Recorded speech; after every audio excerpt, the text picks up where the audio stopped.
We here for the latest, south side or the north side, not tuned to the greatest. Home team for the home teams, both sides got our own rings, on the mound or the long ball, but we don't put the wrong strings, yeah. It's that time of the year now, Wrigley or guarantee, so the whole league that we here now. New show with a new mood, discussions and interviews, straight rumors that might be. This is Pinwheels and Knife.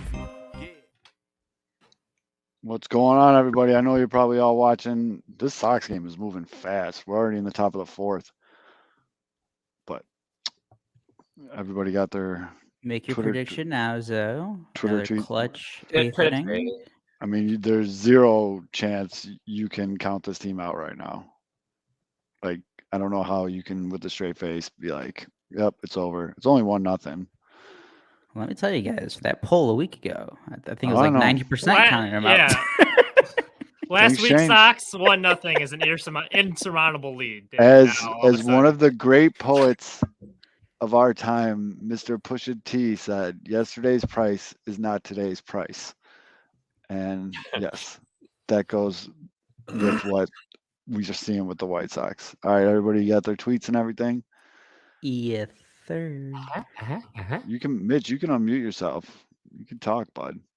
Don't be scared. My bad. Can you hear? All right. In 3, 2, 1. What's going on, everybody? It is Thursday, August 18th, and you have found the Pinwheels and Ivy podcast. And if you're scared, go buy a goddamn dog. I am your host, Matt Swaski, a.k.a. Southside Zoe. And with me, as always, Mr. Aldo Soto. What's up, guys? And the good Reverend K. Fids. You came out guns blazing with the buy a dog, man. I've been tweeting it all week. I love it. People are loving it. I love it. Bringing back 2012. Yeah. Meme talk. Love it. Let's go. I just need one of those big dog shirts from the 90s. Oh. that would really complete the Probably outfit. in your closet next to your Big Johnson t-shirts. Yep, and the co-ed naked sports. Just one. like an air paint or brush painted. Mitch, you probably have no idea what any of these brands are. Just, That's awesome. That's the fourth member of our crew, new guy, aka NASCAR Mitch. What is up? The Sox are back, baby. Oh, I love the energy. That's an official proclamation right there. Yeah. I love it. He's that excited talking about NASCAR. That's an organic. So that's pretty much how this show is going to go. The White Sox have.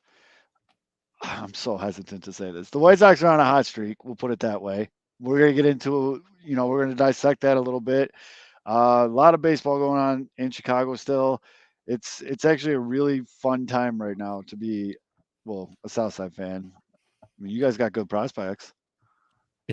Cubs are 15-10 in the last 27. There you go. Let's ride. Better than the Yankees. They won. So, a lot of teams are better than the Gallo Yankees. curse is real. Yep. All that and God only knows what else, but let's tap this keg. As always, the show is brought to you by Sports Mockery, sportsmockery.com. Make sure you download the app, turn on push notifications so you will be the first to notify when the White Sox win the division. Sports Mockery, sportsmockery.com, and also brought to you by us. We put a lot of time and effort into this show, ladies and gentlemen. We have merch links. We have donation links, which a lot of you have already very generously donated. And also, if you don't want to throw up some loot, it's as simple as just hitting the like and subscribe button on YouTube. All of like a half a second. And it goes a long way for us. Do it for Mitch. Just do it for Mitch, guys. Look at that guy. He's handsome. Do it for Mitch. Yeah, there you go. So, I mean, I think we just got to start with the big story. Yeah, the good Zoom. That's production. Aldo knows what boosts the ratings here. Yeah, that's what the people want. We should do that. We should do that look where it's just us in the little corners and then Mitch on the big screen. It's like Mitch and the pinwheelettes. Yeah. we have a Mitch in the chat. We have a Mitch on from Facebook. Oh, there you go. He's got a Mitch's styling Unite profile picture. Holy smokes, Mitch. NASCAR. I don't like Mitch, that. He's cheapening my brand. I know this is not good. We got a handsome Mitch in the chat. Handsome Mitch. Mitch Hex Lyons. You now have a new nickname on the show. If you ever come back and watch and comment, you are now known as Handsome Mitch. That's official. That's how nicknames fly around here, folks. Yep. Fast and loose. Mitch talked about NASCAR once. He's been NASCAR Mitch for 3 months. That guy, Mailman Jack, is also in the chat. So yep. Really, it's. But yeah, I mean, I guess the big story. All right, handsome Mitch. We're getting right into it, but I like it. That's a Ryan Reynolds line from that movie Waiting, when she's like, "I just want something with a warm pink center," and he goes, "Don't we all?" That movie's awesome. Yeah. The big story, though, right out of the gate, the White Sox on a 5-game winning streak, getting, I don't want to say hot. They're still not putting up a ton of offense, but they're winning games. I'll tell you the difference between it. I've been to a lot of Sox games this year, and most of the time you're leaving disappointed. And even games you win, there's a lot to be desired. Saturday night is the first one I went to where I left like, okay, they made a turning point. For the first time all season, these guys were running hard out of the box. They're going first to third. Gavin Sheets is stretching singles into doubles. And that play by Jose Abreu in the 7th inning. Yes. The oldest guy in the team. 100 years. Center field. And he's not the fastest either. The ball's a tag up on that play. Yeah, no, I mean. Grandal. Yeah. But the fact that he's out there making plays, if you're on the White Sox and you're watching this and you're like, our oldest guy out here is busting his ass to try and tag up and get the winning run in scoring position, then if you're not hustling, that sends a message. And we talk about guys that need to step up and we need a leader on the team. That's it right there. That was a tone setter. And ever since then, they're playing with a lot more energy. They're playing with a lot more life. I think I heard something about a meeting they had earlier. I was just going to say, so all this with Mitch is coming out, firing about Mitch. I'm loving the energy about. So all this that Mitch, I'm going to have to just we got down boy.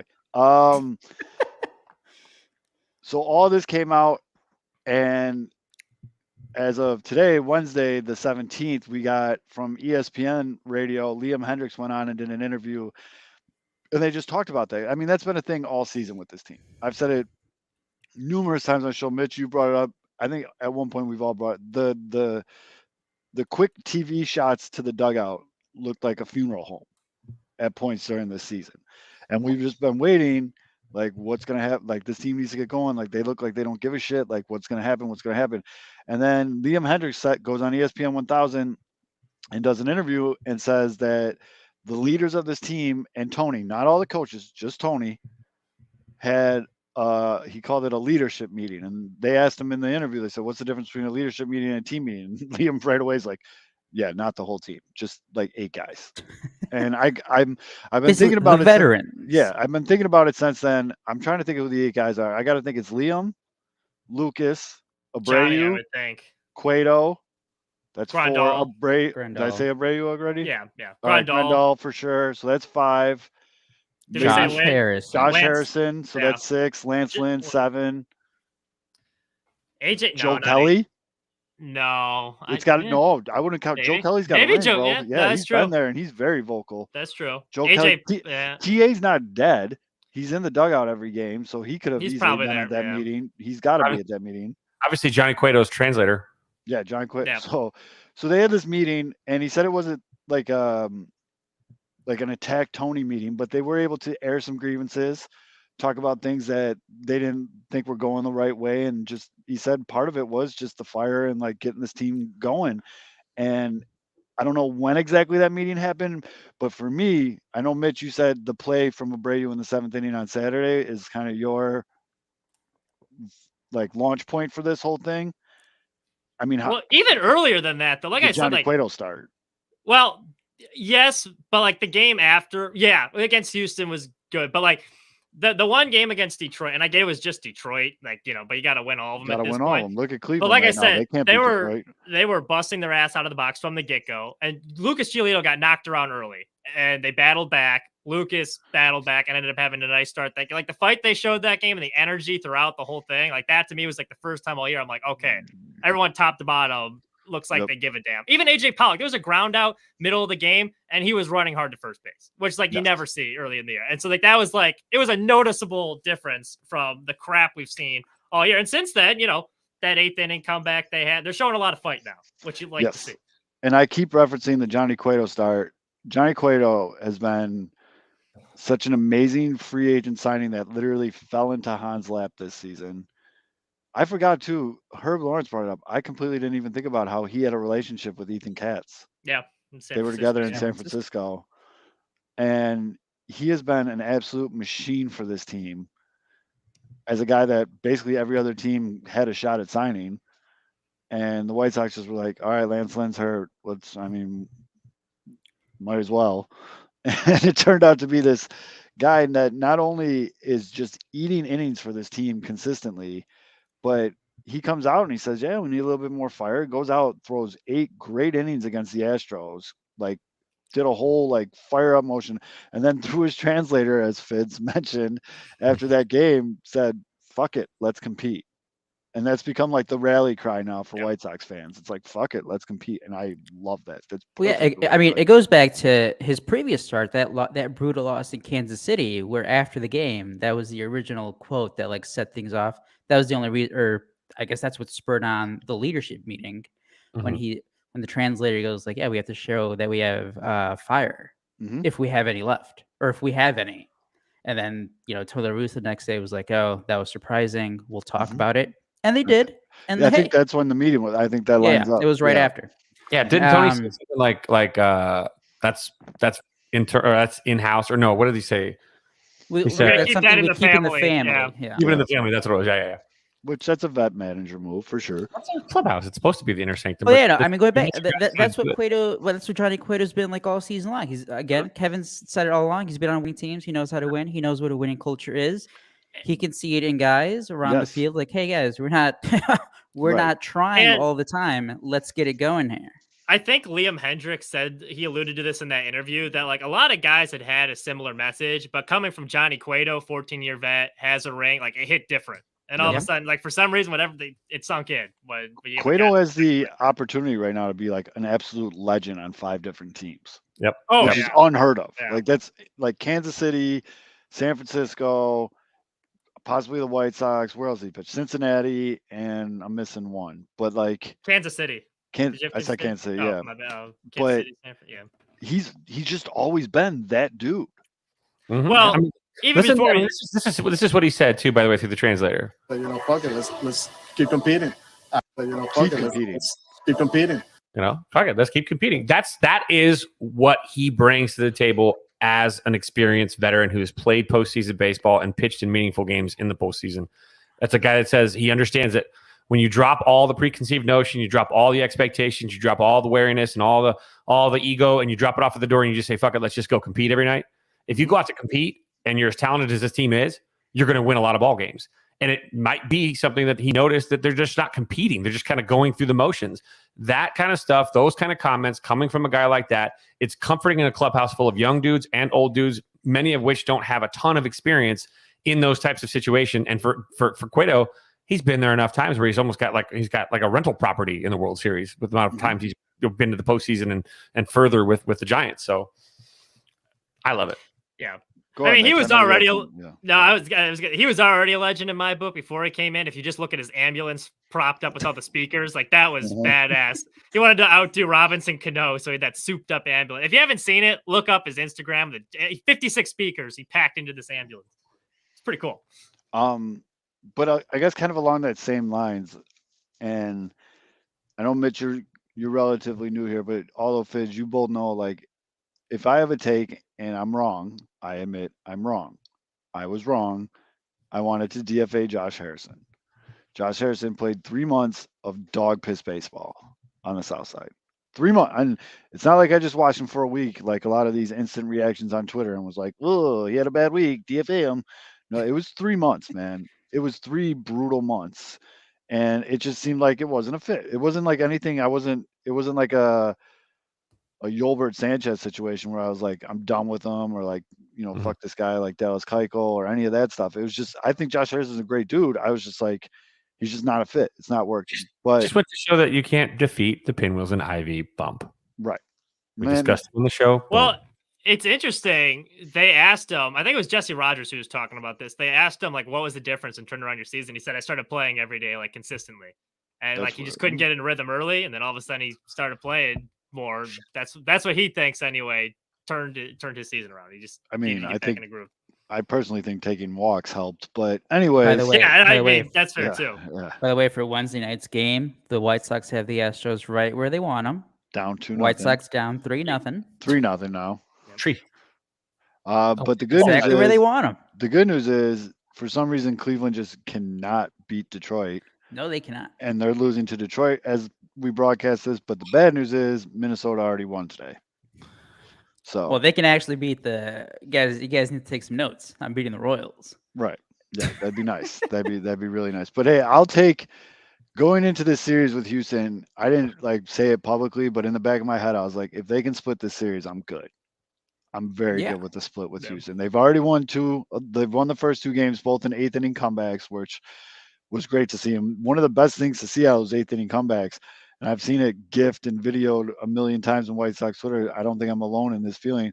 Was on Tuesday night when Yohan Moncada hit his second game-winning single in a row in consecutive days.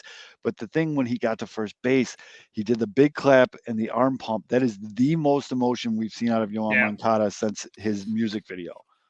Like that's seriously like it.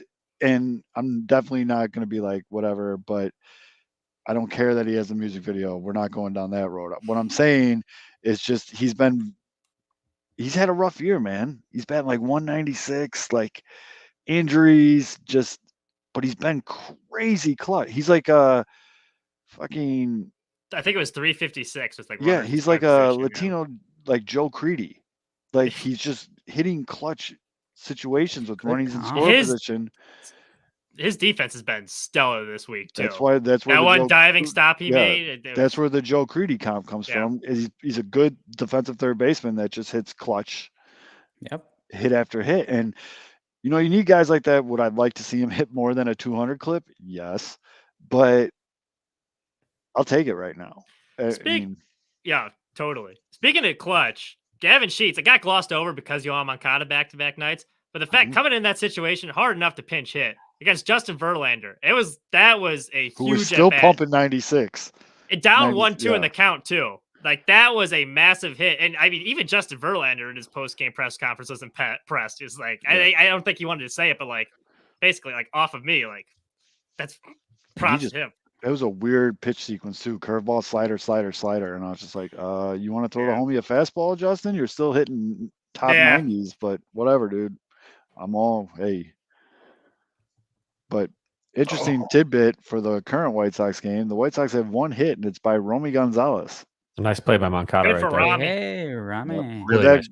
that plays right into his defense has been rock solid. Yeah. Which again, Right and I'll on say cue. this, Perfect. and I'll say this just for all the people in the back: Jake Berger does not make that play. There's still a couple people that love to jump in the mentions. Maybe he can play second base there. Jake Are they still saying Berger that? did a No. serviceable job for his talent level. And but, I love like, him as a for below- it. Yeah, I love he him was a for it. below average defender. He was just making some plays that were like above. He's his playing favorites. professional baseball on two bad legs. Yeah. He tore everything in both legs. Like his comeback story again is nothing short of incredible. But White Sox have like 8 DHs, dude. Like we don't whatever. So I'll give this to Jake Berger. His 1 month was almost like a Diet Yerman Mercedes from last April. He For gave sure. him a Yeah. bump for like wasn't sure. the same level, but I For think he's sure. still third on like the home run leaderboard for the White Probably. Sox. would not surprise me.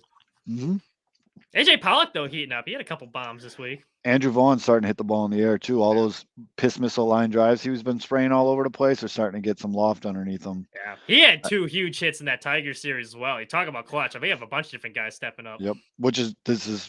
So I guess all this being said, I don't think this season is a success by any means, but it's still salvageable. And if they were going to get hot or play like this, now is the time with 40 something games left in the season. Like Fid said in our chat, it's not how you start a season, it's how you finish the season. Always. The fact that they're even in this position after the just dog shit defense, piss poor base running, no home run hitting we've seen all season is mind blowing. Every other division in baseball is basically a landslide right now, except for the AL Central, because it's just a mid off, as your generation likes to say, Mitch. It's a mid off right now of Cleveland, Minnesota, and the White Sox. And they're in a position now where all three of them are just going to interchange for a while. White Sox about to have a gigantic series against Cleveland where they can really make some space there. Minnesota just lost one of the arms they traded for at the trade deadline. I still think Minnesota's fucking cheeks, but I mean, it's the White Sox division for the taking. I think we've all been pretty in line with each other saying we all think the White Sox were going to win this division. I think that's been a constant message from all of us this whole year. Yeah. But sometimes shit just happens for a reason. And the fact that after all the bullshit this year, they're still in this just fucking dog shit division is just fuck it. Let's go. Fuck it. Let's compete. You know what I mean? Like, who gives a shit how we got here? We're here. And as a fan, this is a lot of fun. It's a lot of fun getting like not thinking that your team is out of a game after the second inning, because it was like that for a long time in this season, man, where they give up 3-4 runs in the first couple innings, and you're like, well, fuck it, I'm gonna go cut the grass or some shit because they ain't coming back. You know what I mean? But like they wouldn't even give you right. I mean, that Kansas City series last week, there when they were just couldn't get any hits with runners on. But like throughout the year, like they wouldn't even give you those signs of hope. It would just be like first pitch swinging. You know, it's like the 7th inning. You guys have 2 hits, like a walk, just no base runners getting on. But like, you know, they're finally getting things going, and they're finally getting some clutch hitting. Yeah, like we all knew. We always talking about you know, when guys are over exceeding the expectations. You know, the White Sox for the most part, a lot of guys underachieving.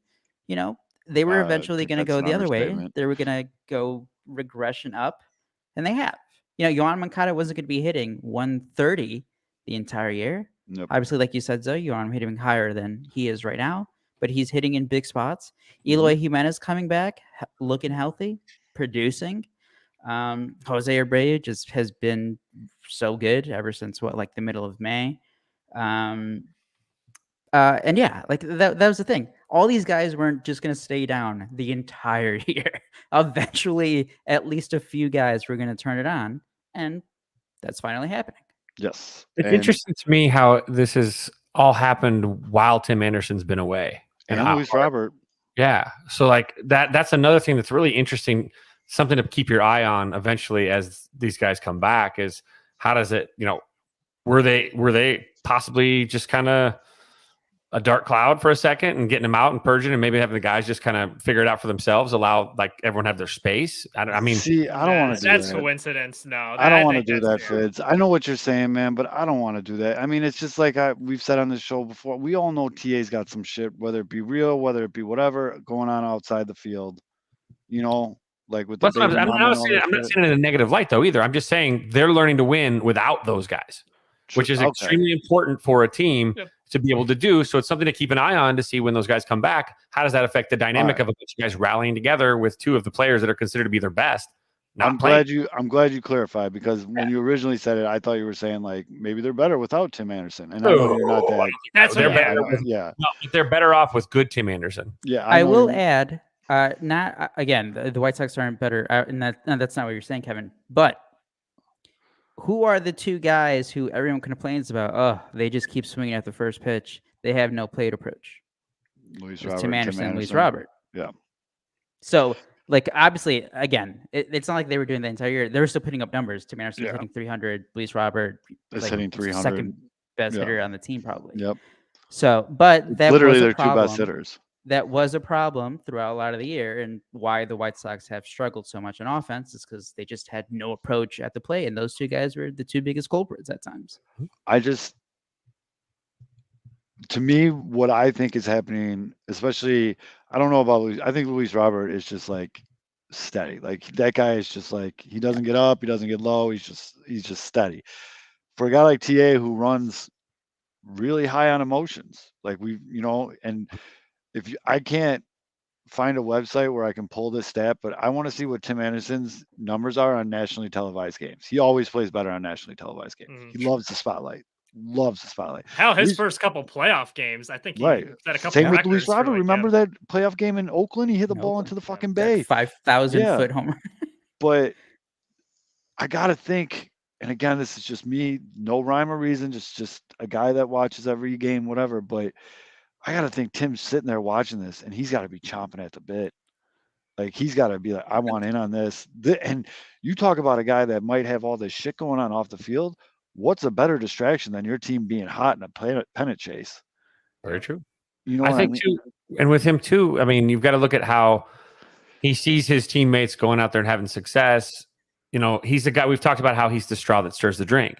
Mhm. And perhaps he's seeing that he doesn't have to do certain things as part of that straw that stirs Okay, the drink. I like that. I like He's that. seeing how he's seen how the lineup can coexist without him a little bit, and so he can kind of looking at the game of baseball from the bench is an extremely difficult, but it's also a very enlightening and sometimes productive learning experience for guys. So even with injury, having him maybe just grab a seat and watch and see it from that level gives him a little bit better of an understanding. He's kind of like a fly on the wall, and he gets to see that life does go on without you. Everybody's replaceable. So why not go out there and add to the mix and go out there and kick ass with them instead? And so I love that part of it. But the thing is with guys that are the straw kind of guys, him, like a Reggie Jackson, their capacity to carry a team emotionally with Reggie Jackson it's the same. Well, I mean, it's their ability to to influence the locker room positively is only rivaled by their ability to at sometimes, if they're not running hot and they're down and they're having a rough time, kind of drag everybody with them too a little bit because of that leadership. It's just that magnetism that guys like him have. It's nothing that he's doing personally. He's not like he's intentionally doing stuff, but that shit, for some reason, everything that he does has that kind of energy up and down, positive, negative. And, inadvertently now him sitting there, not having to feel like he has to be the dude while his guys are having success. I think that's going to really benefit him over the course of his injury and then coming back. It's going to give him the inspiration to bust his ass when he does start his rehab stuff to get back to be a part of something that may be special. I think you made a good point there too, because they were struggling on offense and he feels like he's the leader. I think a lot of times some of the struggles might've been, he's just pressing like, I got to get everyone going. And you're trying like too this hard. is on me. Yeah. And now he sees the offense is working well without him. I think it takes a lot of pressure off him. Like he can play looser, and Tim Anderson, he's a lot. Everyone, you're a better player usually when you're loose. So I think that'll help. I play my best 16 softball after like my 7th beer. So yes, there you go. I mean, it's just science. I bowl my best games on a horse tranquilizer. Yeah, it's just science. But I like that. I think you guys. I mean, I like to think that's spot on. Oh, I'm on gotta get clutch one more time. Let's go. But I like to think you guys are spot on in the fact that, maybe he's taking a look back being like, I don't have to do all that. I could just focus on being TA, the all-star shortstop. I don't need to, you know what I mean? Like you got Johnny Cueto, you got Josh Harrison, Jose Abreu, all these guys going bananas. And I'm sorry, I'm interrupting this show. Jose Abreu and Moncada both worked like 5-6 pitch at bats. Abreu took the walk, and then Moncada just hit a double down the line. Like I love this too. That could have worked out better to what you were just. Talking with about base runners on, he's great. It's a whole different animal. This too is really interesting to me too. I'm just saying this as an observation. This doesn't feel like a team. Like again, even like a week and a half to 10 days ago, a 3-0 lead in the fourth felt like. That's 10. What I was saying, Fitz. And here we are again, same situation. A guy takes, you get a leadoff guy on, you take a walk, guy hits a double. All of a sudden, now they're a base knock with nobody out away from tying this ball game. And it doesn't feel like all is lost. Like right now, 10 days ago, everyone's going, how are they going to fuck this up?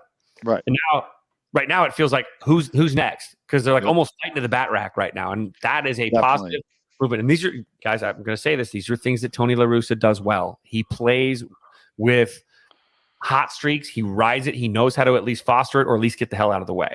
He's smart enough to know that kind of stuff. And this is where that Tony La Russa stuff that you guys, that might drive people nuts in some way, this is where it may pay off now. Because, I mean, these guys seem like they're playing loose. They're playing, I like the emotion too. Like they're just, it feels different. It looks different. Yes. By the way, speaking of Tony La Russa, this is kind of a side note, but that fan that thinks he got him to pinch run, he is so full of it. Tony is old. There's no way he heard him from that far away. He fell asleep in the dugout. That's number one. But no, I honestly, like that actually pissed me off. Some of these. It was a good clip. Like it was a good. Come on, it was fun. Of course, it was funny. Did you see that guy's quote when he went on both the Chicago stations? Yeah. He's like, "This isn't fun for I'm me. not a this fan. is I'm not a fan. This is a." It's this like, is a all business right. trip Oh, for me. and then he went up and he was like, "Oh yeah, I talked to Yohan Moncada too." It's like, Moncada didn't listen to you. Probably didn't even understand you. Yeah, he probably didn't jackass. understand That pissed me off so much. He also said he could do a better job as manager than Tony La Russa. Which Well, yeah, I mean, he's not a Tony guy. Of I mean, course, he's gonna talk shit on him. I'm not a Tony guy either, but Tony's explanation made a lot of sense. You don't know the game's still tied. Do we want Eloy? That was when I was a Tony. And you don't know what was going on in the dugout. I'm telling you that Adam Engel probably had a helmet in his hands, probably standing at the bottom of the stairs, assuming that that's probably what his role is going to be because everyone knows what their damn role is. Randall takes a walk. Let's go, boys. Bases loaded, no outs. The base clogger. Oh no! Ever since you mentioned that, Fids, I can't. It's so true. The other when he ran to that. It's true. Yes. He's so slow. He's so slow. You ruined Grandal for me. I used to love him because he always got on base, and every time now he's on base, I'm like, uh-oh. It's going to be a gapper that's going to get one base on. Speaking of the conversation earlier, Josh Harrison, bases loaded, nobody out, 3-1 ball game. Yep. This is hopefully what these guys have been doing. Live bet Grand Slam. Live bet the Grand Slams. He's going to get the motorcycle going. You're running hot. There's a new hero every night. Or he's going to ground into a double play. Well, that's the other thing. The White Sox are White Sox finally had an extended winning streak here. Hey, you know what? That's an RBI. Gotta run it. And now a 2-out knock ties the ball game. Boom, go get it. That sucked, but at least we got the run in. The old White Sox, they're flying out in the infield. The next two guys are striking out. No. Old White Sox, Josh Harrison strikes out, and then the next guy hits exactly. That's old White Sox. That is box immediately. He was toast. 1,000,000% correct. But back to that fan, Tony gave one of the best replies though. He's like, you know what? Tell him I heard him. That was funny too. That was funny. That was funny, dude. Props to Tony. I thought it was all fine. Yeah, it was all funny games. I mean, some people I saw that one knob on Barstool. What's his the Mets fan KFC run with it and on his little KFC. It's like, okay, guys, it's content. I get it. As people that make content, I understand why you're running with it. But as a Sox fan, it was just like, all right, that's enough. That's the thing. Dude got his 15 minutes. All right. Yep. It was fine. It was funny until he actually believed it, and that's what pissed me off. That is the ego on that man. When I saw they just did it in reverse. Although they just did double play strikeout. What did I tell you? Yeah, they did. They knew it improved White Sox, baby. They got the run first. Inverse. But they got the run. Yeah. So we're 3-2. But up a pair, that's nice. And it's a lot of ball game left. That's good. The biggest thing that I take away from that inning, besides them actually getting the runs in, is the pitch count. They work the count. They're working long at bats. The bullpen. And that's the thing. They're what have they won now? 4 games in a row? 5. They have some or 5 now? Since Cascade, baby. Yeah, the confidence is DJ going. Dish Slope. The confidence is going. What have we been saying all along? We just got to wait for the White Sox to get on somewhat of a roll. They got their swagger back. And they just couldn't do it until now. Oh, Mitch is trying to make me puke. Johnny Cueto used swagger too. I'll have you know, the day after that you were trashing the word swagger. Johnny Mitch, Cueto. I was thinking about. I was literally going to title the episode. I'm like, do the White Sox have their swagger back, or the White Sox have their swagger back? If Tony La Russa says the word swagger, I'm going to projectile vomit. Come on, Zell. Oh, this is a perfect tattoo bet. If the White Sox win the World Series, you got to get a swagger tattoo. And we'll spell that. We'll spell the S with the White Sox logo. It could be swag. Oh my god. Yes. Oh, come on, Zell. Oh my god. No, I'm not getting a tattoo. But what about one of those temporary print the shirt though? The shirt one. Print the shirts though with the White Sox as swagger. Petting. I will buy that. That would be no one steal that shit. Mitch, print them up, man. Let's do it. We'll sell them. Spell out the swagger on how they have the Southside fonts. Yeah, the Southside, Yep. No. Or you could take the socks, right? Because it goes up and down, and then have swagger left to right. You can't put that. You can't put the Sox logo because then you run into the. Yeah, no, it just has to be the Sox. Well, just do the S from just the, get the S south here, side, and then swagger in that font.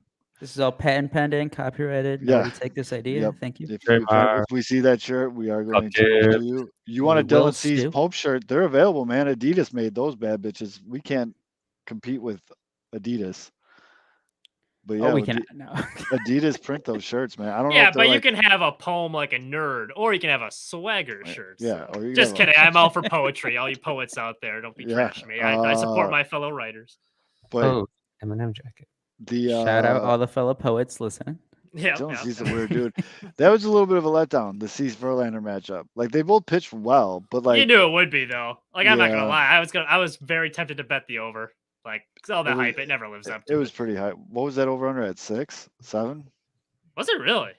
Yeah. I think it had to have been like 6.5 because I think the White Sox runs total was at 3, and I think the Astros are only favored by like 127. Yeah. So it had to have been really low, like either 6 or 7. Yep. Yeah, I don't. But I mean, Cease has just been so solid. I mean, there was a little error by Harrison that kind of fucked up his whole under 2 run thing, but Andrew Vaughn couldn't catch a ball. I'll take He the kept win. the White Sox in the game against a Yeah. very good team with a lot of pressure on him. So that's all you I'll can take ask the for. win. Loving Michael Kopech in the red cleats with the all black Southside uniform. It's a good look. Now, if he pitched a little better, that'd be good. But Hey, he had like a no-hitter this last time. We just got to get Lance Lynn back into form, and then But all see- the pieces are in place. You need to this talk was- to your boys, though. I'm trying, man. He's not returning my calls. He's I think he's trying to figure some shit out right now. His bobblehead just came out. I think if that's not motivation for you, I don't know what is. Actually, he pitched pretty well the next day after. So Sit that, down, that might be the turning Altuve. point. Fucking, I hate Jose Altuve. Just Oh looked at a no, slider. Dylan at the Cease is letters. now 3rd in strikeouts. What the fuck? Yeah, we got to bump those numbers up. I need the White Sox to like clinch the division and like get like a garbage game at the end of the season and see No. If they clinch the division, they're gonna rest him though. We No, but don't you know, want- do We're you know gonna be what type? seeing Vince Velasquez All out right. there. Let me rephrase that. I need them to face like just a completely depleted Kansas City team towards the end of the year, where they just have like AA dudes up, and the Sox are like need a game to clinch, and Dylan goes out there and like strikes out like 18 guys. We need okay. I'm not rooting for injuries, but if Garrett Cole gets like a sore shoulder and has to sit down for a couple weeks, that'd be great. The Yankees team is a sore shoulder right now. Couldn't have happened to a better fan base. Really sad. Hate seeing it. But that's the thing though. They're still 10 games up. Right. Well, they had the cushion. They I mean, they built That's like the thing. this. They came in. There's no real Right. panic. They're 10 games up. There is panic in a media That in division's good. a market like New York, and their recent playoff history. Yes, there is panic in New York. No. There's panic from the fan base, from the team itself. They're Oh, no, making the they- play. they It's can not give a- like They can give a shit. it's not like, oh geez, we're collapsing here. I mean, Right. maybe they will, but Yeah, I mean, Rizzo losing his mind. I've never seen that before. But I was looking up at Cubs Reddit the other day, and they were talking about that. And they're like, has he ever gone psycho like this? And like the only example was when he was like ready to fight the Reds dugout, but that's Yeah, because it's like the only Chapman one I threw at can- his head. that's the only one I can think of. That's literally the only other time I've seen him go ape shit in the dugout or You- at anything. He was big mad. I think he had a reason to be big mad. Like, No. where was He supposed- leaned into that. Really? You think Are so? you kidding me? I know he fucking leaned, bent but, his like- knee right into it. But like, where was he supposed to go to get away from it? I don't know. Apparently, okay, I didn't see the full at bat, but some of the comments I said that apparently he was leaning in on every pitch. Hmm. I don't know. I didn't see the whole at bat, so who knows? I mean, it looked like the pitcher was kind of soft tossing him, so he was probably just like, fuck it. I mean, I'm pretty sure it was a joke, but it was like, yeah, I mean, they're just struggling to get anybody on base, so he probably was probably like, all right, hit me. Yeah, the thing that really makes me sad is how much Josh Donaldson is struggling. Oh, That's a shame. It's a big shit. what a shame! Couldn't have to a nicer I guy. mean, Hate to I'm hate to see it. Hate to see the Yankees like trying to give him like the ability to swing out of it, so they keep batting him 4. This is and he's great. just- I can't wait for Aaron Judge to just get the hell out of there and sign with the Cubs. He's leaving, dude. I think Aaron Judge is leaving. I'm, Oh, he's totally leaving. I'm very convinced Aaron Judge is leaving. After that one interview when he's like, "We got a lot of great players for you to root for, kid. Don't be mad if Yeah, I'm Yeah, he little was leaving." trying Johnny. to ask All you. your favorite Yankees are still good to be here, man. yeah. That's right.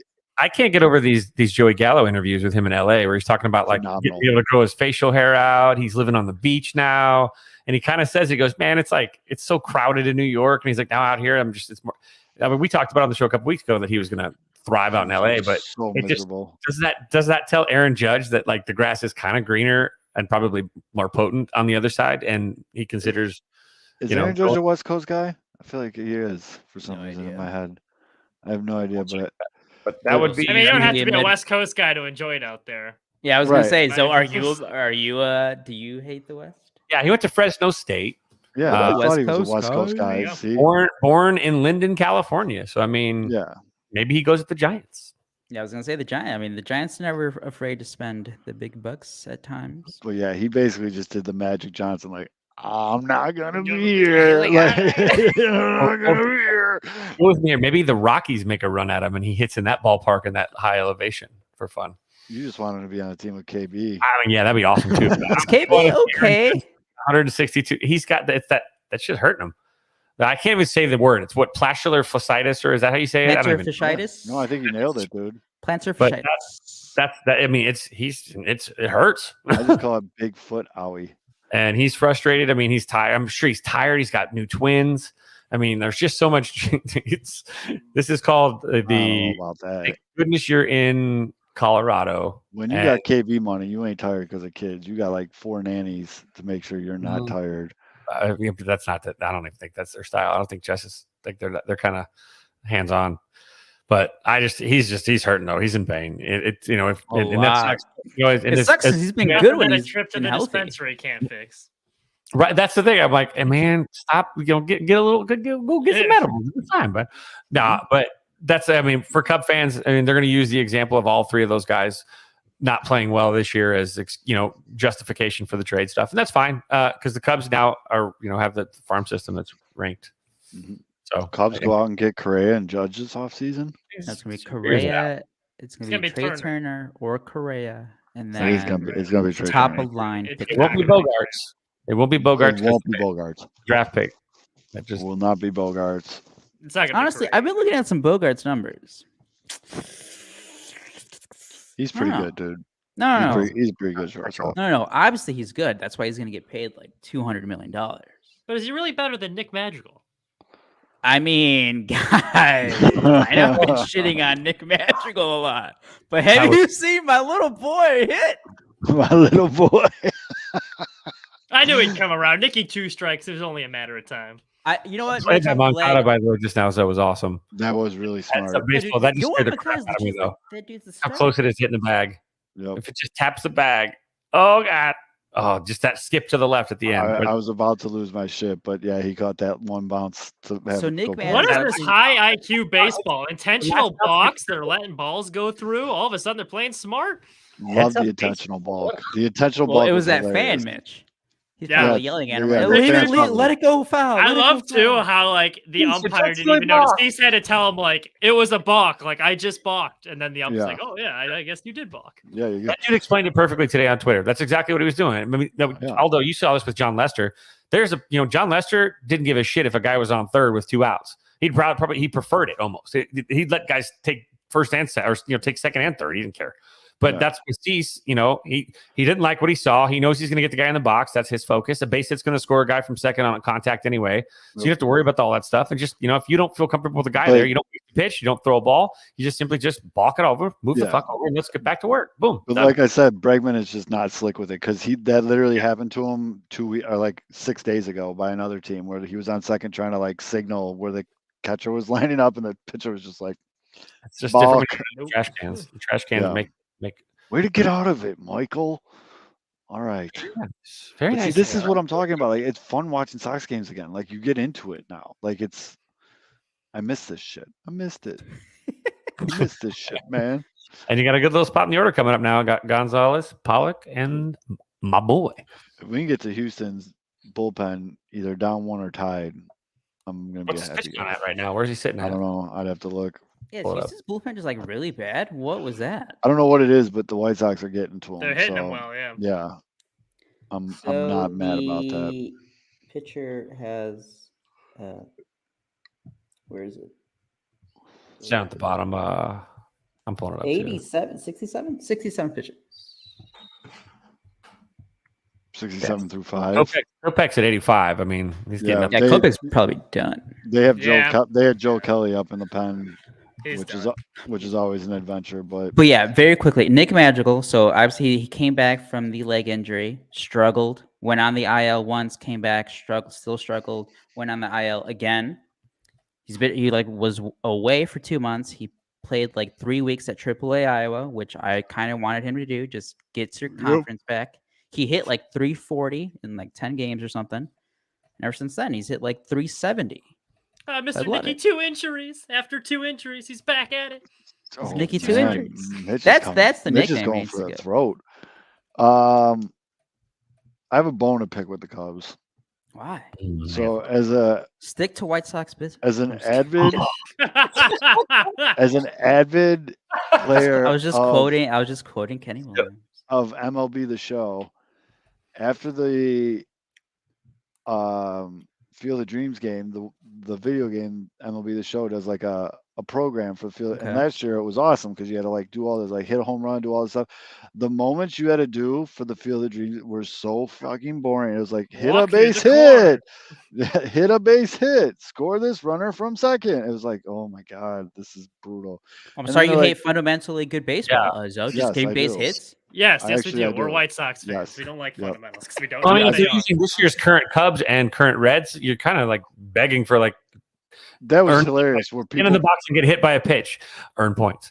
people were like, I can't believe ratings dropped by a half. Well, you had 2 first place teams last year, and now you have 2 last place teams this year, and the ratings went down. Now let's think. It's a mystery. Check this out. Also, This out. also, Interesting. I had to talk about it with my class because of the ratings last year were the all-time high for a regular season game in Major League history.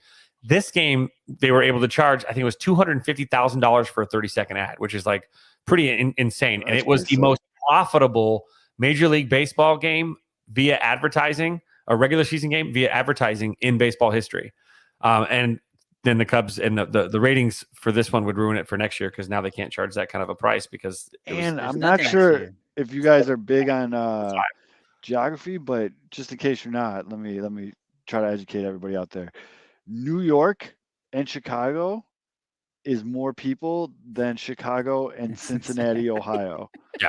Just throwing that out there in case people even didn't know. Cincinnati Just in is case it people even didn't the know. biggest city in their state? Yeah, just in case people didn't know. New York is bigger than Cincinnati, I'd venture to say population. probably 60% of that audience was a Cub fan audience. without I a think doubt. the Cubs That probably being came said- yeah. That time. being I think said, 60 that is was low. the highest viewed baseball game of the season.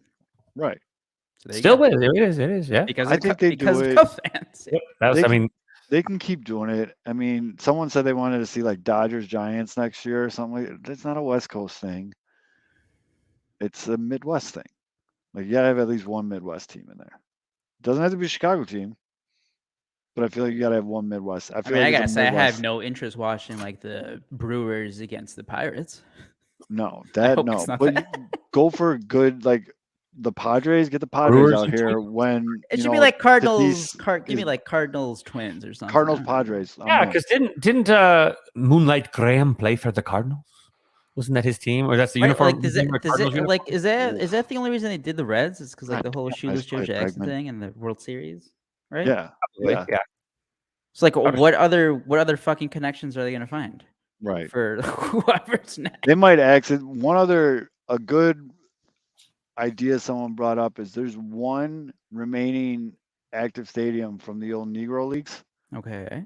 They should do a game there and like That'd be have cool. people wear those area. Like it's cool if they go and hit up like these historically awesome stadiums. You know, like the Field of Yeah. Dreams was a good jump off. Like everybody knows the movie. It was cool. But like you said, you're running out of storylines there and connections. So now go find these other historically active stadiums. And I can't think of the name. Harold Reynolds brought it up on MLB Network. Like they should be playing a game here. And I think that'd be great.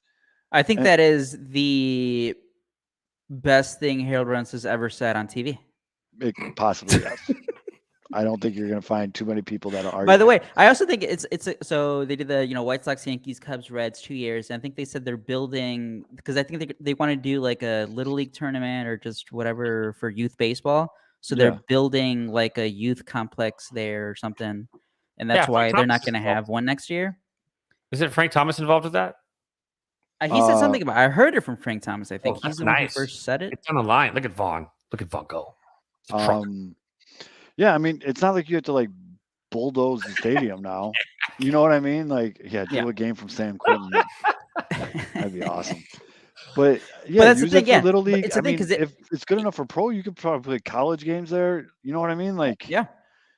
But I like that it's kind of going away for now because we didn't want it to just get it like run through the ground. you It's don't like here's the want Fields game, here's the Field of Dreams game again with 2 random teams. right. That You no one don't cares want about. what happened to the outdoor game in the Yes. NHL I to was gonna happen bring to that this up. Field of Yeah. Dream game. Yep. Because I could give a flying fuck about the NHL out. It was really, really cool the first couple of years. I actually went to the one at Soldier Field. It was awesome.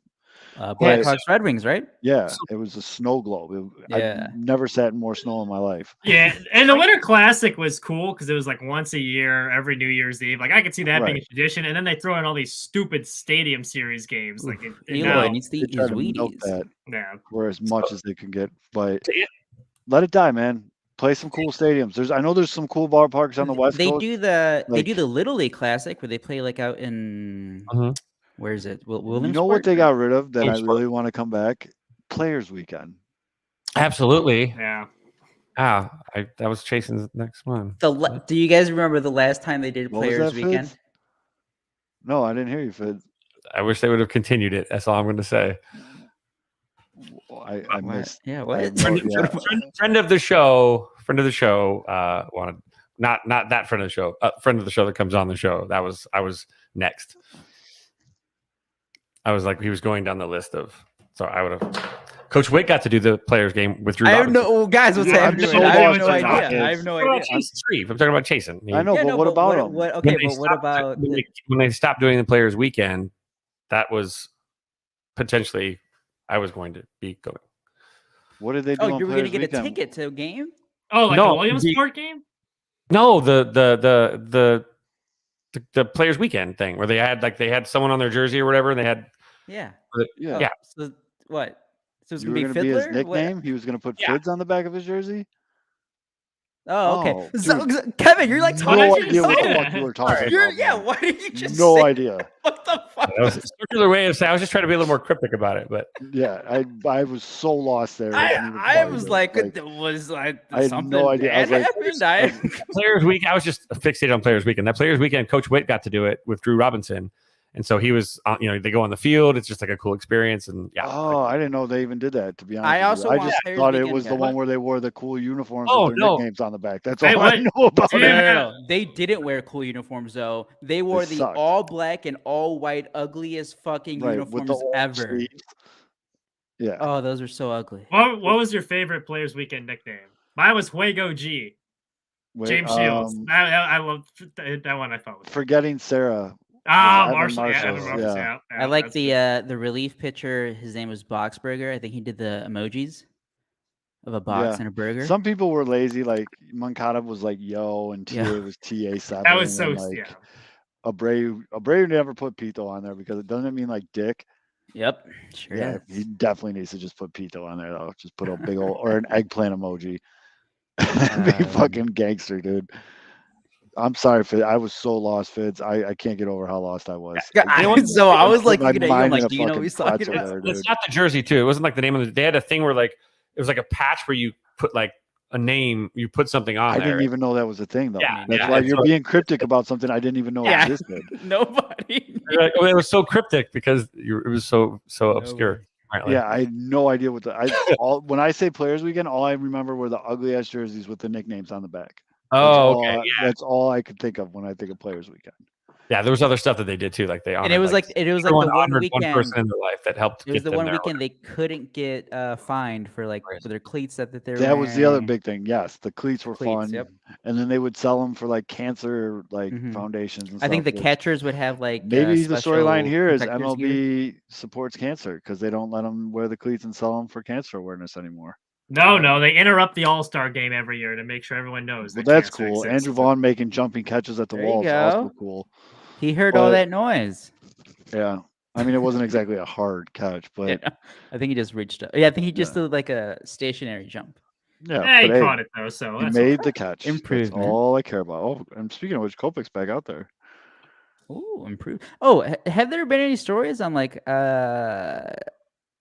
innings limit or no?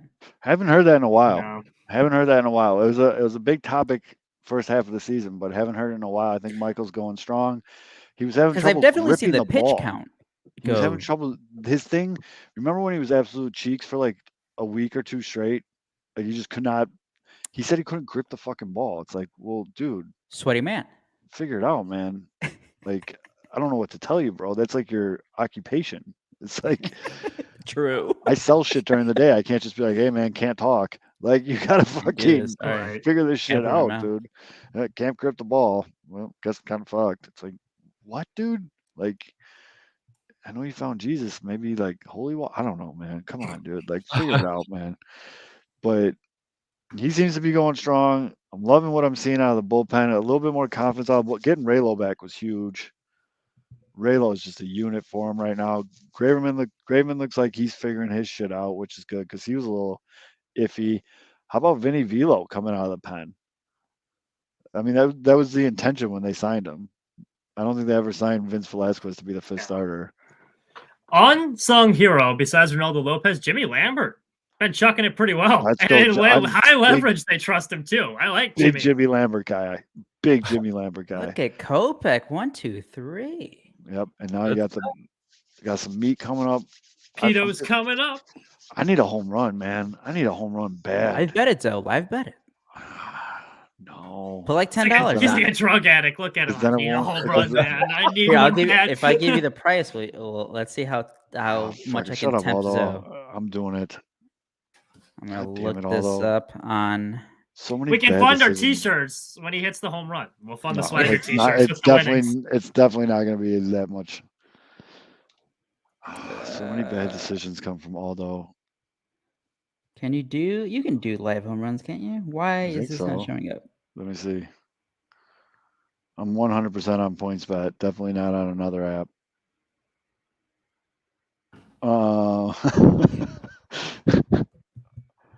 Can you? No. I could not no. find it on my go-to. Player home runs. I Okay. can live bet a couple people's different home runs. Okay, Some of them are okay. locked. Sub. I can live bet Jose Abreu. There right you go. now. All right, we'll live bet Jose Abreu. What's he at? What's the number at? Plus 1,000. Oh yeah, that'll buy us a couple swagger T-shirts. I will put $1 American on it. Make it 2. Live Yeah, a 10 times that. So come on. I know. It's but August I, Abreu. I just We're in the opened heart my of account, August. motherfucker. If you're watching from the IRS, yeah, accounts are empty, boy. Get off my ass. So I sent it in the DM. I found a picture. Oh, okay. Yeah, did not know that was a thing, bud. I'm so sorry. I had no. no idea that was a thing. I assumed everybody knew. No. My mistake. All I knew from the Players Weekend, again, ugly uniforms, nicknames. Which are obviously considerably cooler. I just wish they actually gave him cool uniforms. and not I just like lame the ones. cleats. I like that they can wear whatever cleats they wanted. The cleats were better than the nicknames. Oh yeah. Yeah, for sure. It's like when the NFL does it. NFL players have better cleats, so those cleats got wild.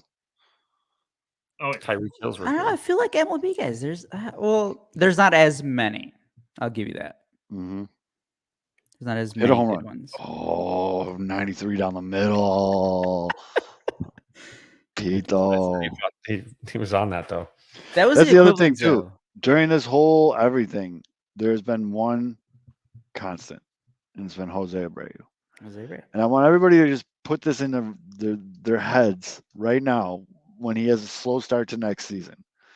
Because it happens every damn year. He has a slow start to the season, and then he's the best player on the team. Speaking of, what do you think his contract is going to look like? I got to imagine they do the 1 year with the second option. Like, so That's how fair. much money? I think that's fair. I don't know. I needed that ball to go about 20 Oh, more there you feet. go. It's a base hit. I'll take it, but it would have been cooler if it went over the wall. Over the wall. True. Leadoff base runners always. Run it out, though. Maybe a grand slam. Can't Or, teach speed, inside the park kids. home run. He's got like a 20-pound weight around his neck, so I don't know Yeah. if he can. Maybe someone else will hit, go yard and he can just trot from first. Or just keep live betting on home runs. Just keep throwing it. Just put $1 on everyone on the White Sox. in 3 games, one of them will hit.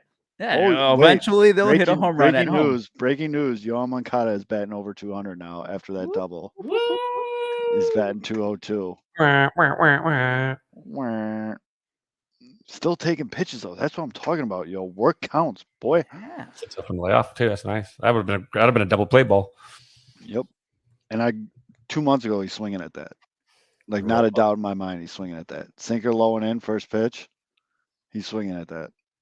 And he came right back with it, but this a little slower. But I'm glad he took it because that's a double play ball. Just trying to get one. Unless he got way out in front of that changeup, that's a double play ball. Kevin, the Cubs have 49 wins. Do you think they win over under 70 games? Under 70 games, but Oh, I'm smashing the over. I don't think they're going to hitting that lose 100 under. games now. So it's nice to They play. got to that. just How start many calling. wins are they at? They're at 49. Oh yeah, under. I'm taking that under. Under. They got to start firing kids up though, right? They're just going to start calling kids up for shits and gigs now, right? Hmm. Oh, I there's a hope double so. play. It's called an outside pitch. Reverse pinwheels bump there. That's the Bregman's, thing, though. In Bregman's September, been on one at third too. in September, the Cubs play a lot of shitty teams, and the Cubs are shitting themselves, but they beat the shitty teams. But I think it's the next 16 with their games farm that are system tough. as loaded as it is right now, with all the progression they've made down there, you got to think they got to. I mean, in a lost season, why not give a kid a little bit of MLB experience without burning a year? Well, I've been with Kevin. I want to see Mervis up. I don't know if he's going to be any good or not because I think the latest scouting reports on him, it's like he could be good, but he looks kind of not athletic. A lot of stiffness at the plate. But if they believe he's a guy, I want to see him. Rafael Ortega, I need that dude off the team. I'm sorry for ever suggesting that he should trade. Your tweet was so blunt. I don't know why. Maybe it was just like the mood I was in, but I just saw you tweet, "Get Rafael Ortega off this team." I just started laughing my ass off. I was like, "Holy shit!" Dude, We've been doing this for so long, that like I read your tweets in your voice. So like that was like I was laughing my ass off. So it was extra innings. It's the 11th inning. The bases are loaded. There's one out. Wilson Contreras hits a sac fly at a straightaway left field. It's not really deep, but it's deep enough that scores the run from third. Ian Happ comes in. So there's two outs. For some reason, Rafael Ortega, who is not fast, decides that he's going to tag up from second base to third base. But he stops like halfway. The ball is at the cutoff man. The cutoff man's like, "Oh, you're right in front of me. Let me tag you out." Inning over. Thanks a lot, Rafael Ortega, for ruining any other chance of the Cubs scoring a run. Yeah. So anyway, I didn't even know what happened. I just figured it was something. Rafael Ortega, that was the 15th time this season that he has made an out on the bases. 15th time. Ooh, that's not ideal. What are you thinking about Reyes, though? Oh, there was like a minor group of Cub fans when they signed him. They're like, "Oh, why are we getting this fucking bum? He's not good. This like whatever." And then because the vast majority of it was like, "All right, cool. The Cubs got a guy who's 27. He fucking smashes the ball. Yep. Let's see if he can get back on he's track." only 27. He's one of those guys that I feel like is 40. You know, that's the thing. He's been playing forever. I think he got called up when he was like 21 with the Padres. Yeah. But that dude can just smash the ball. He's like you said, Kevin. He is the perfect DH guy. Yep. He kills lefties. He hits enough righties. Get him in the lineup. He's played 6 games. He's got almost a 1.1 OPS. He's hitting 346. He's got his OPS plus is 181. He's got 18 total bases. I mean, he's hit 2 jacks, has a triple and a double. A couple doubles. I'm just glad he's not in Cleveland anymore. It's funny. Last year, there's a Real Sports with Brian Gumbel, and they were interviewing this guy. And what his business was, he would like sign all these minor league guys and like pay for like nice ass apartments and stuff for them. But then they had to give him like 10% of their major league salary. And like he had like this algorithm, and he said he's all smart. So like 2 of his guys, like your mean Mercedes, and this is at the time when it aired, he was like going off, and then Fremio Reyes, and like the guy looked like a genius, and then now like both of them just got released. So Fernando Tatis Jr. is another one of his guys. So yeah. I mean, he made out pretty well on that one. But I just thought that was kind of funny.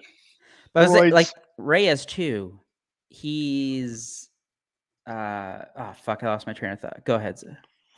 I was just gonna say, another minor league name though, Oscar Colas is Dude's on fire. just launching piss missiles all over the state of Alabama. He plays right field, right? Or center? And He's projected to be a corner outfielder. yeah, is where they have him. he'll be a right fielder. Especially with his Opening- arm. The man's got a rocket. Opening Did you day, guys- right field. Aldo, did you see this by Huss tonight too? Because the Smokies are playing the Barons, so Colas is playing against the Cubs farm system team as well. And it's a tweet just says 46 seconds is all the time DJ Hers needed to strike out Oscar Colas, the White Sox second-rate prospect. Some shade on that one, but that's Oh yes. great. I remember what I was going to say about Fremio Reyes. Fremio Reyes, so again, only 27, has been like in the league for like 8 years now. Entering this year, before he just had his horrible, like 5 months with Cleveland this year, he basically had similar numbers across the board as Kyle Schwarber. As a guy who's always loved Kyle Schwarber just because he fucking hits, has the capacity to hit 40 plus home runs a year, sign me up for that. So it's a cheap option that you can have at DH. You don't have to play him in the field. It's perfect. Yep. Colas is putting up better numbers in Alabama than Eloy or Robert did. I think I saw Herb Lawrence tweeted out when he hit his last home run. I think it was number 12 or 13. He has that many in 23 games. Yep. Stupid. It was like, what? That's a hard park to hit in too. Yeah. Yeah. No, there you go. Raise He's an awesome awesome dugout, dugout. yeah. And again, Oh, by only the way- 20. He's going to be cheap too. Mhm. Cubs love cheap guy. So just wanted to let you know too, we were talking about it before. Frank Thomas is actually the president of the Field of Dreams development thing. Wonder if he'll use union labor. That's a very Chicago joke. He built 2 Big Hurt restaurants, and he had a big inflatable rat in front of both of them because he wouldn't. Well, use he wanted to union work. guys. He wanted the work. He wanted the job done in time. I mean, the union guys know. Uh, The have you ever had that union big? Have you guys- ever had Big Hurt Brew? That malt liquor he was peddling for a while. It was so bad. No. I wanted it to be good so badly, but it was so bad. I can honestly say I don't Ye- think I'm trying to think of a product that like a sports figure endorsed product. I don't think I've ever gone down that road. Big Hurt Brew, man, came in the Rowdy big- Energy, Kyle Busch. The best Okay. energy drink on the market. Hey! Not you yet. save it. Not You yet. save Not that. yet. Save it. I'm just saying, an athlete it in your endorsed product, pants, sir. that's a good one. I don't even like Kyle Busch, but Rowdy's delicious. Maybe I'll try Big Hurt's his boner pills or whatever. Who knows? Yeah, he's pushing boner pills these days. What is it called? If Doug Flutie's endorsing them, they can't be that good. No. Flutie's still throwing Hail Marys, man. I guess. You have to get it up. But, like having trouble hitting it hard in the hole. Or Yeah. Doug Flutie. Does she not call you Big Hurt? Do you want her to? But yeah, he's on boner pills now. He's made that natural. Damn, Joe Kelly hitting 100 miles an hour. He's making that natural progression from malt liquor to boner pills.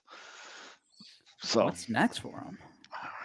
little league. Well, you said he had the restaurant, right? I don't even. He's the president. He's the president of Field of Dreams, the Field of Dreams thing. I don't Like, know if those restaurants are still open, to be honest with you, because it took a pretty big hit. You can't do non-union stuff in the city of Chicago.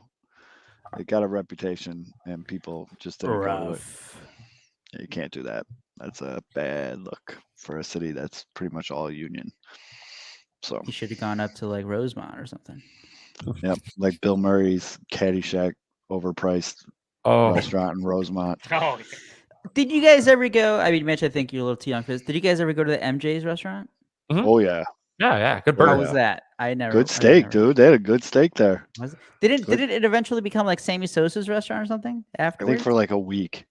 It was And like just got shut yeah, it was like the Bob's Burgers where they just like they hang the sign over The the, actual sign? It was sign. never. Yeah. It was never a Dicka's, was it? It was never No, a Dicka's. That was never a separate. He had his Dicka's. own. Dick is still up, man. There's a Dick's in Oak Yeah, Brook. they just yeah, opened one in Wheaton. Yeah, Dick is. Ooh. Ditka will do an endorsement for whoever makes his casket right before he dies. That Yeah, man that's has true. no shame with I that remember shit. working with the Chicago Dogs, and all of a sudden, Mike Ditka's doing one of their ad reads on the Ditka, if Jumbotron. someone will give Mike, you can give Mike. We can send Venmo Mike Ditka $5 right now. He'd do a commercial for Pinwheels. I mean, Ditka might like live stream his funeral just for the. He added- might. Actually, he'll do it live on TikTok. Send me gifts. Send me gifts. Come on, chat. W's in the chat. I'm about to kick it. Like he's just gonna. If I you can't- guys want to see me just die, Yeah, send yeah. in another $5. Yeah, let me hit those gifts. Yeah.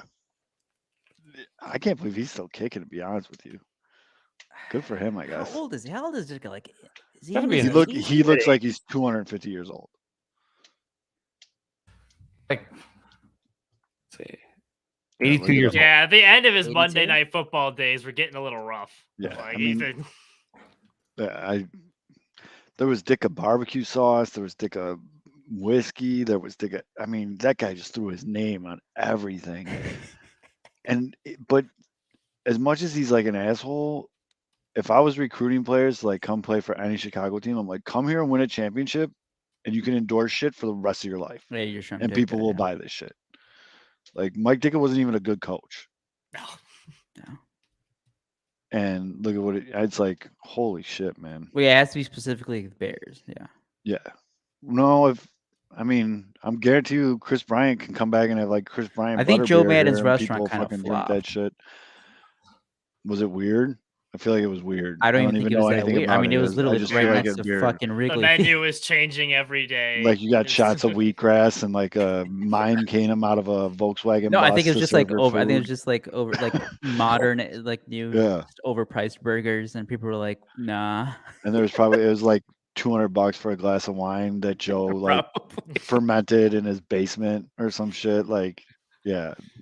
But like, think about it. It's like Joe Madden, manager of the Cubs, like the first World Series team to win for the Cubs in more than 100 years, and like As long as it's that not couldn't weird. last.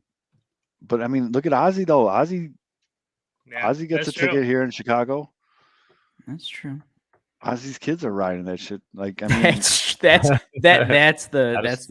runoff. but I'm the- just the saying, like, kids get to- you could just say, like, yo, like, this city loves champions, like every major city, but like, you can ride that shit for a very long time.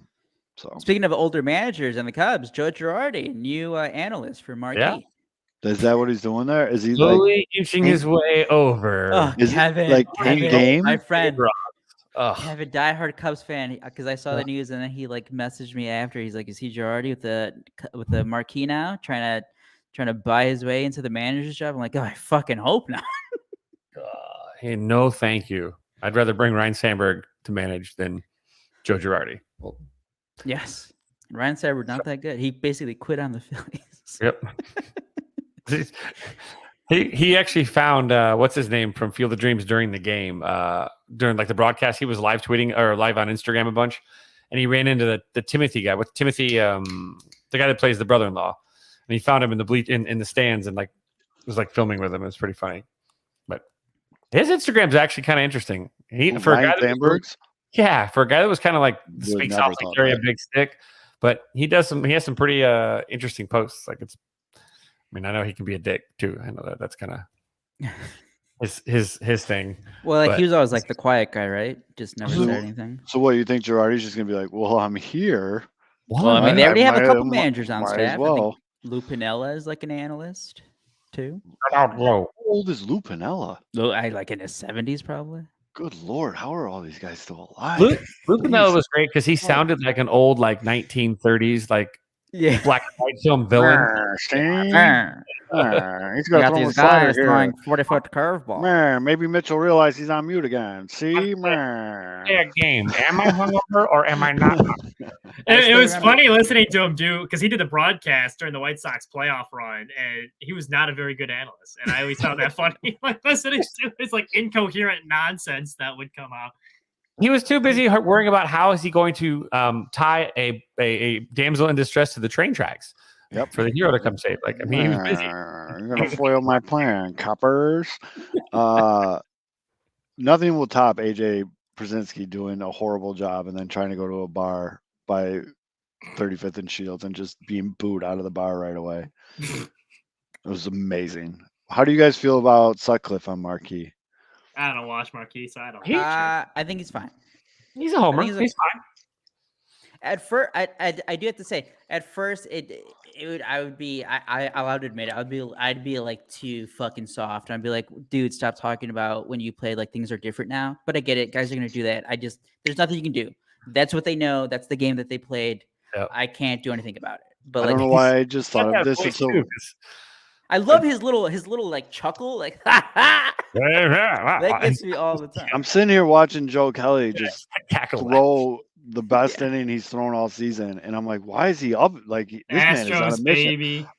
I didn't even click in my head how much he hates the Astros. He's throwing 100-mile-an-hour BBs right now. Although he usually throws around that hard anyway. I mean, Joe Kelly's been really good. So what are you talking about? Lately.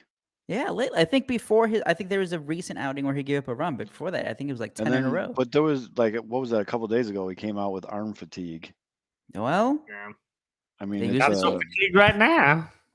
yeah, he was saving it up for the Astros. He's like, guys, Yeah, wait, I see just them saw on the schedule. I just saw the schedule. Now I want to see. these Let's fuckers. see what he does here. Hold on. He's got a 1-2 count to Altuve. Ooh, a long stare down between the two. And then they just called time. That was, I felt awkward. That was weird, dude. I think we're like a pitch away from a fight. Yep. That's Joe Kelly because Altuve's in there. He's got a 1-2 count. He's squeezing the barrel. He's squeezing the handle tight. He's amped up, and Joe Kelly just sucked the life right out of him. Just freezes him. Like Joe Kelly, that is a salve move right there. I want him to do the DX suck it if he strikes him out. I will buy a Joe.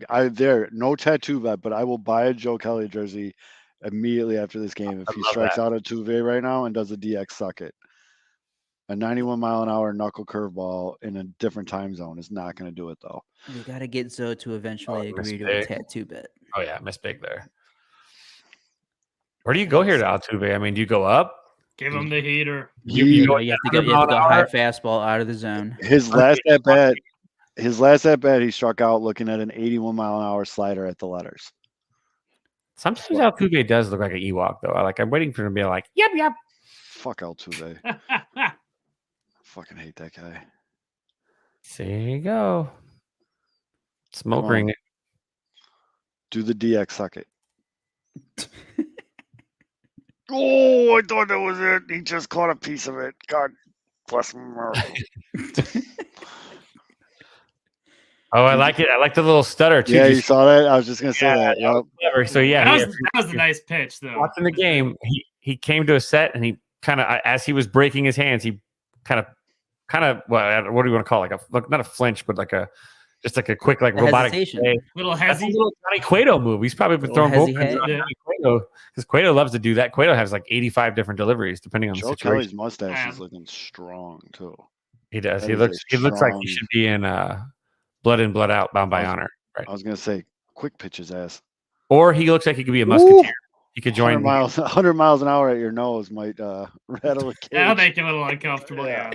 Ooh, full See, count. now I think you go with the slider outside. Yeah. So he went high up and under. Yep. That's a sinker?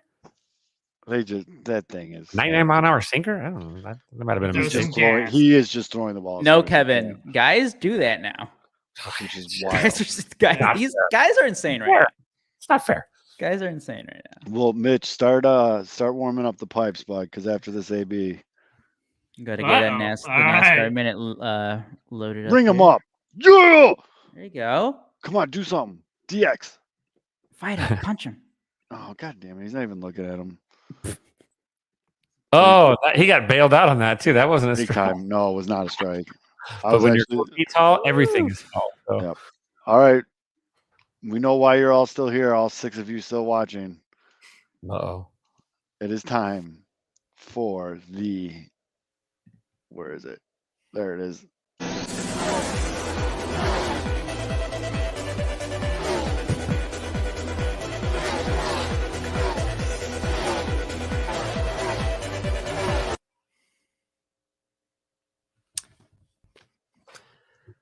All right. This weekend, we're in Richmond, Virginia, short track racing, a lot of bumping, banging.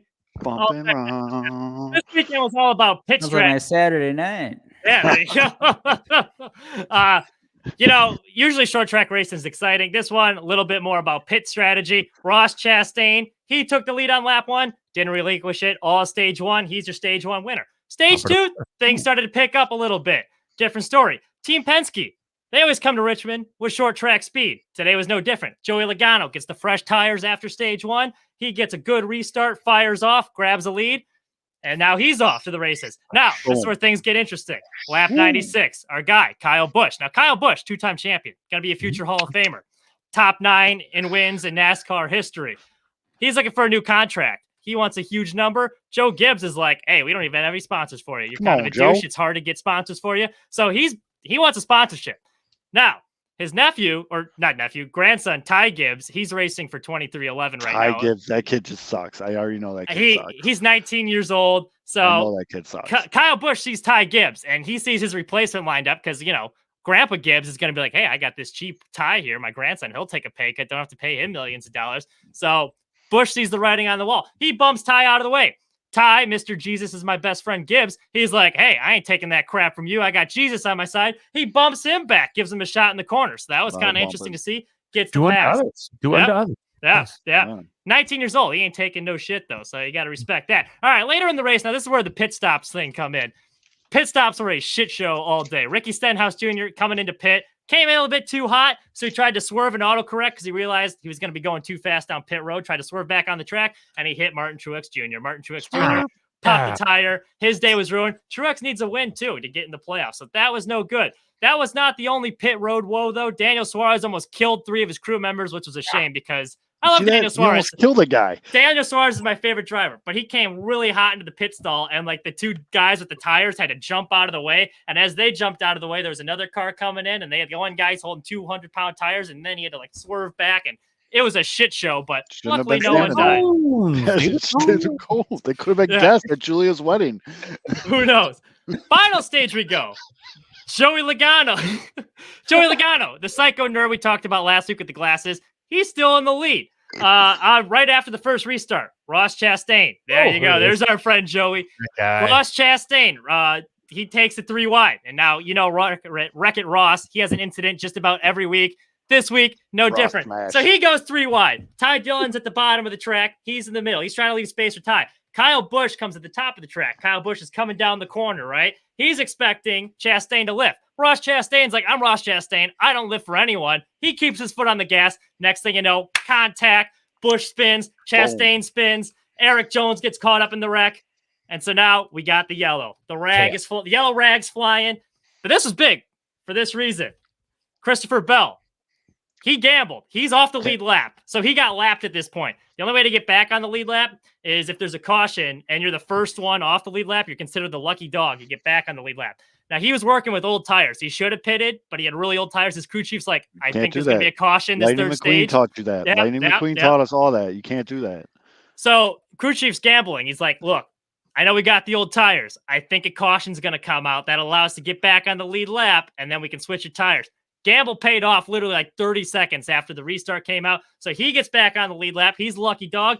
It's at the expense of his teammate. Christopher Bell doesn't care. He gets the fresh tires. So later in the race, Kevin Harvick, last week's winner, the Bushman. This week he had the mobile paint scheme. Didn't like it. The Bush beer can paint scheme's a little better. So yeah, not as good. But he comes barreling down on Joey Logano. Tries to take the lead from him. He starts working the inside a bit. Joey Logano, outside of the track's been running better all day. He's holding. Finally, Logano makes a mistake. He goes a bit too low. Harvick sees the hole. He gets to the upside of the track. Kevin Harvick makes the pass. So Kevin Harvick trying to hold on for a second straight victory. 48 laps to go now. Denny Hamlin, he's in striking distance. Wants to get some fresh tires. Goes in for the pit stop. You get a good pit stop here. He's in good shape. Got the fresh tires and probably a faster car. If we're being honest, his pit crew fucked up. They went about 4 seconds too long on the pit stop. It was a 14-second pit stop. They needed a 10-second pit stop. Problem was, he ended up losing the race by 3.98 seconds. If that pit stop was the right time, he probably wins that race. So last lap, Harvick in the lead. But here comes Chris Bell, who had the gamble from earlier. He's rubbing like he has got a rocket up his ass. But Harvick, he's been managing his tires all day. He's like, I got this. I'm the closer for a reason. That's 2 straight victories for Kevin Harvick. After a over 60 race losing streak, he's now won 2 in a row. Kevin Harvick, the Bushman, gets his second win in a row. might be a championship favorite now, putting a little heat on Chase Elliott. So things are going to get interesting. Next week, you've got a road course and then Daytona, and then Drink the playoffs Busch, start. So get there you go. dubbed. There's Drink your NASCAR Busch, minute. Get done.